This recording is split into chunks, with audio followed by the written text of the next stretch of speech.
देखते हैं हमारा क्वेश्चन नंबर सेकंड क्या कहना चाह रहा है। तो एक सेट दे रखा है ए इज इक्वल्स टू 1, 2, 3 और हमसे R1, R2, R3 और R4 चार रिलेशन दे रखे हैं और हमसे पूछा है कि इनमें से कौन सा रिफ्लेक्सिव, कौन सिमेट्रिक और कौन ट्रांजिटिव है।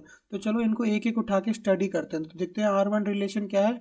R1 रिलेशन है 1, 2, 2, 1, 3 और 3, 2। तो चलो इनके बारे में स्टडी करते हैं।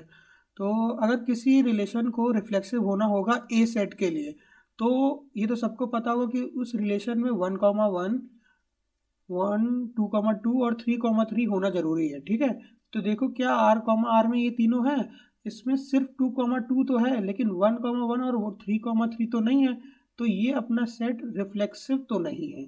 ठीक है, अब देखते हैं ये सिमेट्रिक है कि नहीं है। तो सिमेट्रिक के लिए हमें ये पता है, जैसे कि अगर 1, 2 है तो इसमें 2, 1 होना भी जरूरी है। लाइक 1, 3 है तो 3, 1 भी होना जरूरी है। तो क्या इसमें है? नहीं है, तो ये सिमेट्रिक भी नहीं है। अब देखते हैं ये ट्रांजिटिव है कि नहीं है। तो ट्रांजिटिव के लिए अगर जैसे कि 1, 3 है और 3, 2 है, तो इसका एंड और इसका फ्रंट अगर सेम है तो 1, 2 को प्रेजेंट होना चाहिए, तब ट्रांजिटिव होता है। जैसे मैं आप लोग को बता देता हूँ, जैसे फॉर एग्जांपल A, B है और B, C है।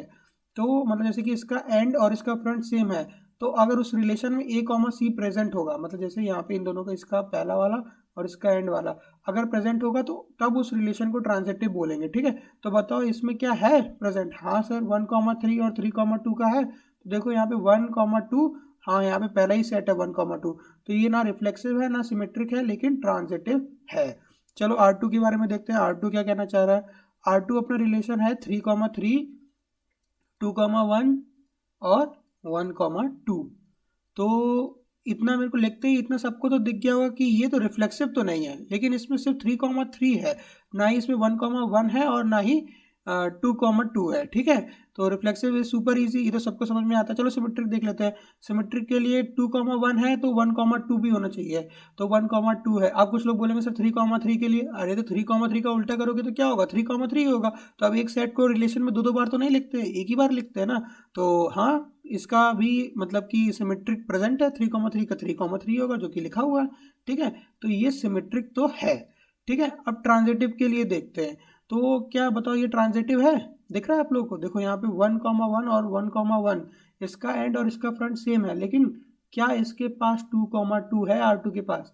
नहीं है, तो इट मीन्स ये ट्रांजिटिव नहीं है। चलो बहुत बढ़िया। चलो R3 देखते हैं। R3 अपना सिंगलटन सेट दे रखा है। तो सिंगलटन सेट की एक बहुत खूबसूरती है, देखो ये कभी भी रिफ्लेक्सिव होगा ही नहीं। क्यों? क्योंकि अगर ये रिफ्लेक्सिव होगा तो 1, 2, 1, 1, 1, 2, 2 और 3, 3 तो कोई भी नहीं। रिफ्लेक्सिव इज सुपर इजी, कोई भी कर लेगा। ठीक है, और सिमेट्रिक के लिए अगर ये सिंगलटन है तो कम से कम सिमेट्रिक में दो तो चाहिए, तभी तो सिमेट्रिक की वो कंप्लीट होगी। तो सिमेट्रिक के लिए अगर 1, 2 है तो 2, 1 जरूरी है। तो सिमेट्रिक तो बिल्कुल नहीं है। और ट्रांजिटिव हमेशा याद रखना कि सिंगलटन एलिमेंट जो होता है, सिंगलटन रिलेशन होता है, वो हमेशा ट्रांजिटिव होता है। ठीक है, और अगर हम R4 की बात करें तो R4 क्या दे रखा है, 1, 1।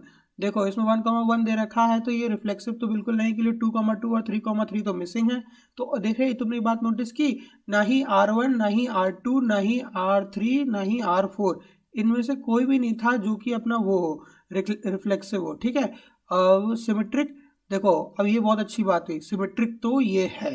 अब कैसे है देखो, सिमेट्रिक के अगर 1, 1 का अगर कोई बोलेगा तो 1, 1 का सिमेट्रिक लिख के दिखाओ, तो क्या होगा, 1, 1 ही तो होगा। तो क्या तुम एक रिलेशन में सेम सेट दो बार लिख सकते हो? नहीं, इसीलिए एक बार लिखा हुआ है। तो 1, 1 का उल्टा 1, 1 लिखा हुआ है। ठीक है, तो सिमेट्रिक है। और ट्रांजिटिव मैंने बताया था कि देखो यहाँ ऊपर की अगर कोई सिंगलटन सेट है तो वो हमेशा हमेशा ट्रांजिटिव होता है। ठीक है, तो यहाँ पे ही हो गया अपना क्वेश्चन खत्म।